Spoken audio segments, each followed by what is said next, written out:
James Homan from the Mackinac Center is trying to help Michiganders make a decision on Proposal 1 by breaking down all of the details. While it is legislatively complex, it's a constitutional amendment and 10 bills that go into effect if that amendment is approved. If passed, Proposal 1 would raise fuel taxes, a sales tax, and vehicle registration fees, and those are only the larger changes. Let's start with fuel taxes. Right now, when we fill our cars up at the pump, we pay an excise tax of 19 cents a gallon that goes into road and bridge funding, an 18.4-cent federal tax, and a 6% sales tax. The sales tax largely goes into Michigan schools, according to Homan. If Proposal 1 passes, fuel purchased for use by motor vehicles on public roads would be exempt from the state sales tax. There will also be a new and higher wholesale tax on fuel, increasing the current excise tax of 19 cents per gallon to 41.7 cents a gallon. On the one hand,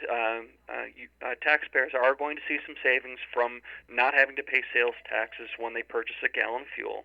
But on the other hand, they're going to see an increase in their fuel taxes. Holman believes that with current rates, drivers can expect to see an increase of about 10 cents a gallon at the pump. And only when prices exceed $4.20 a gallon would taxpayers actually begin paying less in fuel taxes under Prop 1. However, that $4.20 is higher than what you're paying now. As we'll go from 19 to 42 cents at the pump, all constitutionally guaranteed for transportation.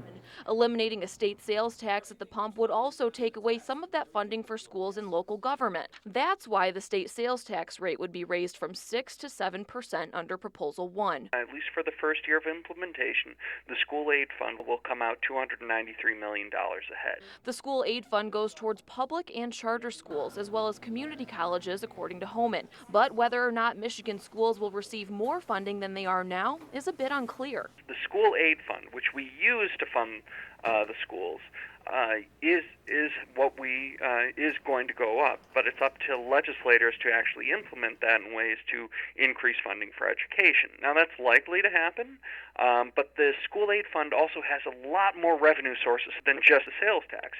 There's a 6 mil state education property tax. There's money from the lottery. Representative Lee Chatfield of Northern Michigan doesn't think a higher sales tax is the best answer. Raising it from 6% to 7% is in fact a 16.7% increase in our sales tax. I consider that irresponsible, and when you look at the overall proposal, with all the sweeteners that are put in it, I consider this a money grab, really. Vehicle registration fees are another thing that some drivers would have to pay more for under Proposal 1. According to Homan's analysis, Prop 1 would make changes to 3 different types of vehicle registration fees, which include passenger vehicles, commercial vehicles, and electric vehicles and hybrids. Unless you own a hybrid car or an electric car, you're not really going to see too much. Altogether, Homan says that Proposal 1 would increase state taxes by about $2 billion in 2016, and he says the increased revenue would largely go to pay for road construction and maintenance. Because every day our roads and bridges are getting in worse condition, and the price tag that's going to take to improve them goes up dramatically.